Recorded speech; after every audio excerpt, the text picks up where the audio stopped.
Awesome guys, welcome back to another video. This is a reaction called 6 Lies America Told Me About Europe, Life in the UK. I've never watched this guy's videos before, and I mean, I don't really know what to expect. But I guess this is sort of the same as Lost in the Pond, but the other way around. Obviously he's an American living in the UK. And I mean, obviously I don't know how the video style will be or anything, but I just saw this pop up and I thought it would be quite cool to see an American's perspective of living in Europe and living in the UK. So I've never looked at that. I mean, it's always the other way around. And I mean, when he says lies, I don't know what he means. Obviously, it's probably for the video title and stuff. But I'm interested to see what this video is about. Obviously, this might not be for everyone. I don't know how. Maybe it's like going against sort of his American beliefs or America's like, I don't know, just ways of life. I don't really know what he's going to be saying. But yeah, it's going to be interesting to see the comparisons. Hopefully you're going to enjoy. Links are in the description to my Instagram, my Twitter for those who want to follow me. Same for my Patreon. There's links there for those who want to see extra reactions. They get blocked on YouTube. But let's just check this one out, man. Hey everybody, welcome back. International Carl doing another video for you. If this is your first time to my channel, please, right now, stop and hit the like button.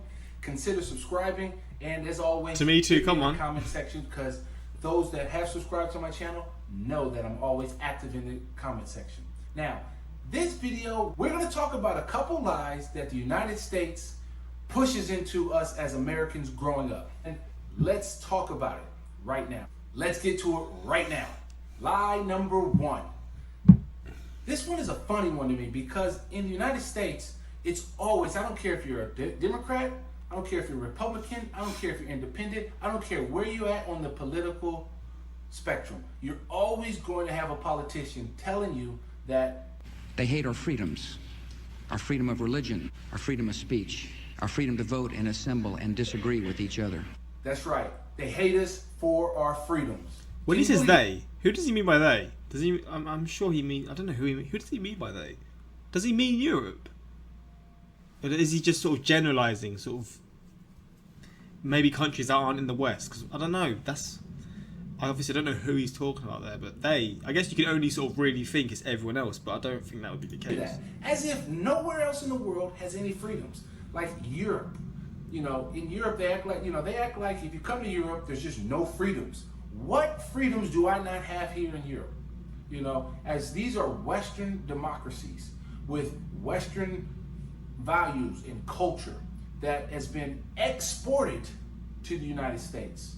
And it's become its own thing. I'm not saying one is better than the other, but freedoms exist here. How it sort of worked was, from what I know, obviously Europe was what it was, and then people from Europe were moving to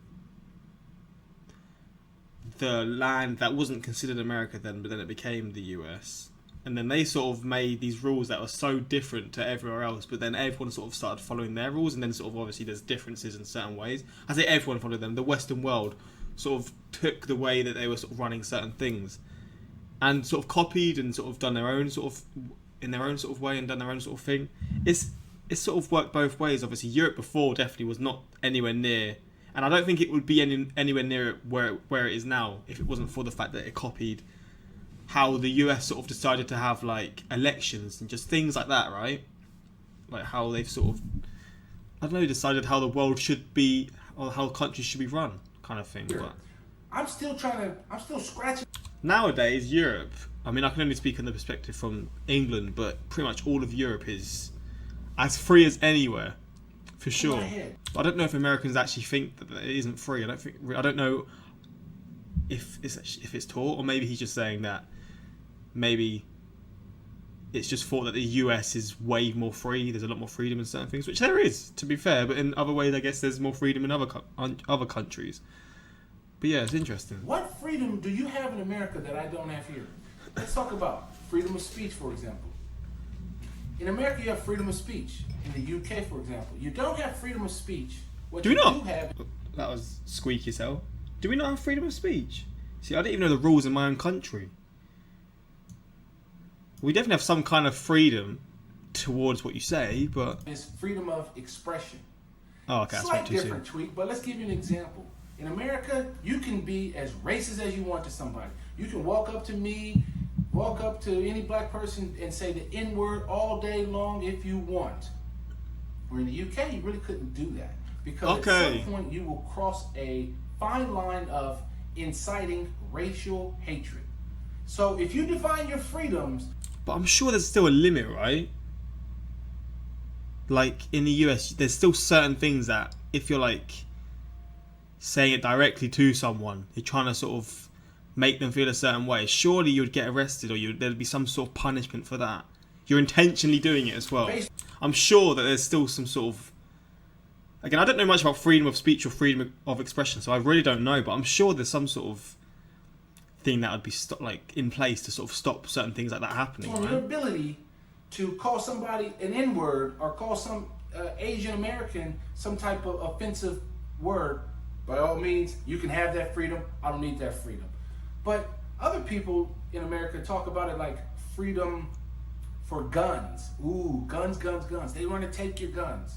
Well, let's see. Here in the UK, can you have guns? Yes. Can you have a rifle? Yes. He's teaching me this as well. Can you have a handgun? Yes. Obviously, if you have certain licenses, right? What does the Second Amendment say in the United States? It has to be, it's highly regulated. So what is it here in the UK? Guess what? It's highly regulated. There's lots of regulations around what type of gun, where you have to store that gun, where you have to keep the ammunition, what do you have to do for the maintenance of that gun. Highly regulated. So you still have the freedom to have a gun.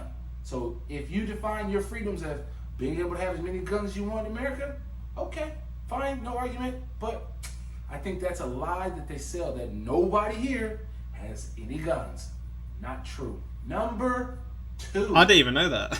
Social housing is a bad thing. It's something that you're supposed to segregate from the rest of the population. So, for example, in America, especially in LA where I'm from, or Southern California where I'm from, social housing, Section 8. Well, that's usually in a separate side of the city, not being seen. I don't even know where it's at, because where I grew up was nothing but beautiful homes, single family homes, no social housing. Where here in the UK, just in Europe in general, it's all sprinkled around you. For example, here in the UK, I live in a beautiful big house, beautiful executive style estate. I have a nice car, but guess what? On this estate and on several new estates, they all have social housing, and they do things that are different in the United States, or that they do here in the UK, that they wouldn't do or they don't do in the United States. You could be on social housing, but guess what? You can partially own that house. So that way you can be on the track. So you can buy... When he says social housing, I'm thinking of like council owned. Is that what it is? Meaning, I should know. I should know this. Okay, so I guess it kind of is. It's like, because council houses, council homes are always cheaper. It could be the same as the next door neighbours that's owned by someone who owns it, and then you rent it there, but you have to pay a higher rate. But then there's council ones where it's cheaper, but it's the same sort of housing. Why would it be seen as a bad thing? Is it... Oh yeah, so it is owned by the state. Okay, so it is literally that then. Okay. 10% of the home, 20% of the home, 50% of the home, and try to get all the way up to 100% of the home like me or you do. So that's a different strategy that they do, so that social housing is good for everybody, because that way the kids get to interact with all people from all social and religious economic backgrounds. Oh. And you as an adult get to work and meet and mingle with people from... It's kind of smart. I think the neighborhoods are better for it. They're safer for it. Less crime, because guess what? If you're in an executive style estate, well, guess what? You want to keep your home value high. You want to keep it nice and looking new. And that's going to put pressure on the social housing to also keep their house nice, keep the estate looking nice and new and fresh. So I think that... Although I don't know if that's how it works in a lot of places. That's probably what they want, but a lot of the time it's not going to work. Like, it's people from different, I don't know, religions and stuff. It's just the same old, like, obviously, which isn't bad, but I'm just saying it's not really going to be what he's saying it's used for. But if that is the meaning of what social housing is actually sort of about, like having sort of cheaper homes in more expensive places for like people who don't earn as much money, and it's sort of to use it to sort of like integrate different cultures. That's kind of smart. But again, I don't know if it's how it sort of works. Maybe in places like London, that's sort of where it more comes into place, and like Birmingham and Manchester. I didn't know that though. That's something that I've learned too. I think that's something that should be revisited in the United States. Number Probably 3, benefits of both, but in America they teach you this, that somehow being a hard worker means coming in early, staying late, never taking a vacation, and definitely don't call in sick. That is like the biggest mistake you could ever make, faux pas you can make. I'll give you an example. When I was working for a large airframe manufacturer in the United States, I remember a friend of mine, we wanted to take 2 weeks off and go do something. Our managers looked at us like we were crazy because we wanted to have the audacity to take 2 weeks off. wow. To be fair though, I mean, I feel like it's dependent on who you work for. I mean, you've just got dickhead management all over the place. Like, the people above you always want to sort of, I don't know if take advantage of you is the best sort of phrase, but they want to sort of like have, I don't know, just like, if you want to have a week off, it's like, what if you're going to have this week off, then you've got to have an extra shift the next week or something like that. Obviously, if you book it in advance, I'm sure it's all right. If you like say it on the dot, it's going to be an issue, which kind of makes sense because you've got to prepare for someone's absence, right? But I have learned from previous videos that sort of vacation time in the US is way lower than the UK, which is sad for the people, man. Like, that must be such a hard thing to deal with, that people sort of either need to work more or sort of aren't necessarily allowed as much time off. And mind you, we didn't take any days off prior to that. We just wanted to take 2 weeks off in a year so we could go do something. Wow. They were like, no, rejected, slim that down to a week. And I'm thinking, isn't that my time off to relax, to recharge my battery so I can come back to work? That's crazy. No. Now, I think minds and hearts have changed a little bit in the United States back from when I started working, back in the early 2000s, or mid 2000s, I should say. But that was a faux pas. Well, here in the United Kingdom and here in Europe, for example, it's encouraged to take time off.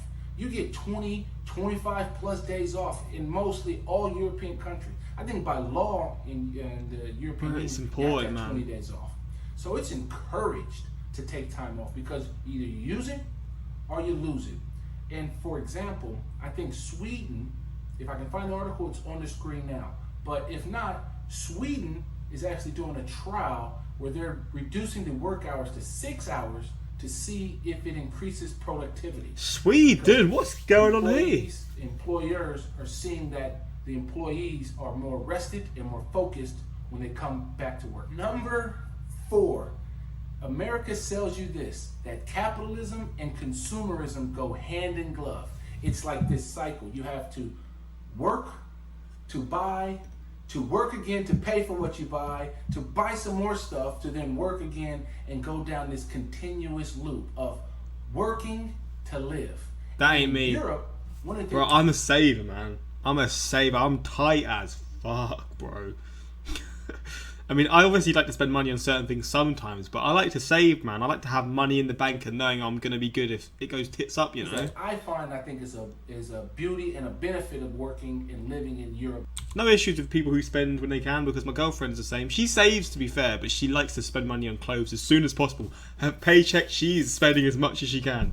It's just sort of a differing in personalities. I don't think... Well, obviously, I don't actually know. I feel like the UK probably is a lot more similar to the US in this, because there's a lot of sort of similarities in the cultures and sort of how consumerism, etc. actually is. I think it's probably the most similar countries in the world, plus maybe Canada and stuff as well. Is that there's more of a work-life balance. As I just talked about in point number 3, is that you have time off to actually do stuff. And you don't just have this endless working to consume. Don't get me wrong. We go on vacation, so we're consuming what I would call, we are consuming experiences, but we don't live to work, we work to live. And that is a benefit of living in Europe, and I think that is great. And I think the US sells a lie to its people by telling them that you have to work hard to then buy stuff and never do anything. Number 5, which kind of ties into the first one I said, but it really is on the Republican right side in America. they always preach, especially during the Obamacare era, 2012, was all about these death panels. They literally produced a video where they were throwing grandma off a cliff because of social medicine. Make no mistake about it, President Obama and the Democrats who supported Obamacare began throwing seniors off the cliff back. The evils of social medicine, that you were going to have death panels if you got sick. What is death panels? What is that? I mean, how ridiculous of a lie that is. I mean, it's a bold-faced lie. I've lived here 11, 12 years. I have yet to ever see a death panel. I have known some older people. I know some younger people. I know myself. You can walk into any hospital in any country in Europe and there's not a single death panel. What do you expect them to say? Oh, sorry, you had a heart attack last year, Mr. Carl, but since you had one last year, we're not going to treat you for this heart attack. Wait, what? Is this what? I'm so confused. Death? Is this a thing? Because the panel has refused your... Death panel? Wait, what the hell is a death panel?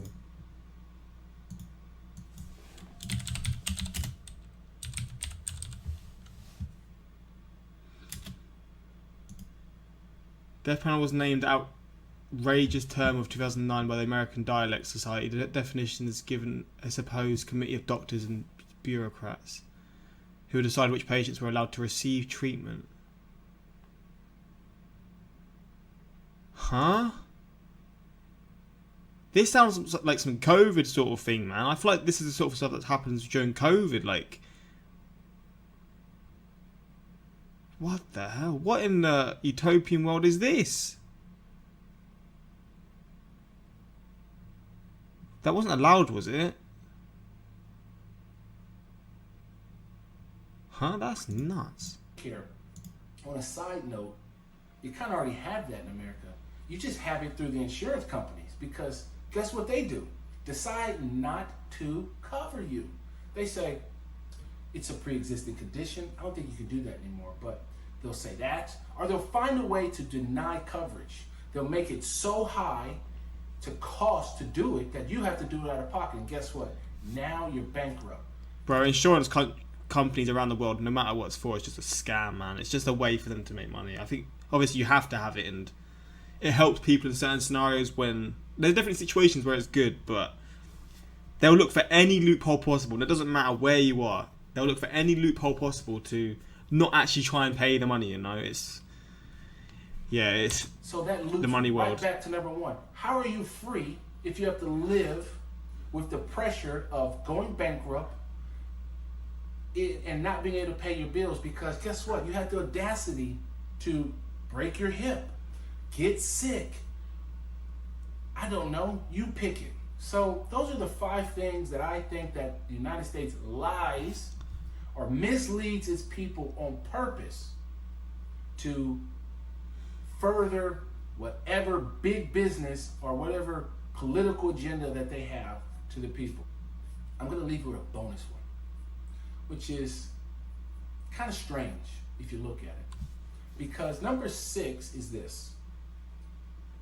In America, every day, all students around the nation get up every morning and say the Pledge of Allegiance. You pledge yourself and align yourself to the United States flag and to the republic for which it stands.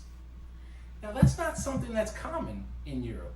In many Western countries, I don't know of any other Western country that makes its kids... What, in like assemblies and stuff?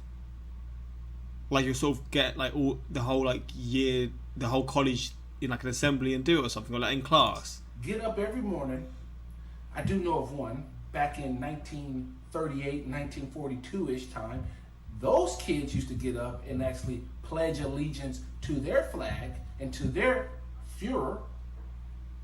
But I don't know if that's something we should necessarily be doing. Don't get me wrong, I love my country. I'm very patriotic about it. I love the 4th of July for all its... My country is never perfect, but I think it can get better. But that's mine. Hit me in the comments. Tell me what you think. And like always... Damn. The more you know. This is going to be probably quite a controversial video. But I mean, it's just interesting to see people's opinions on things, and he's obviously lived both. I'm sure, has he done like a video like both sides, maybe what he thinks the opposite way round?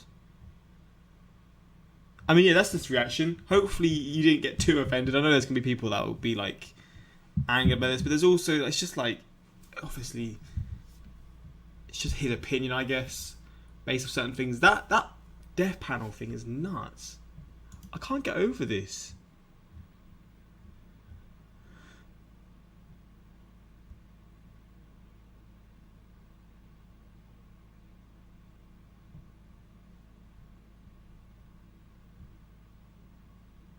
I'm just reading it. I'm trying to understand.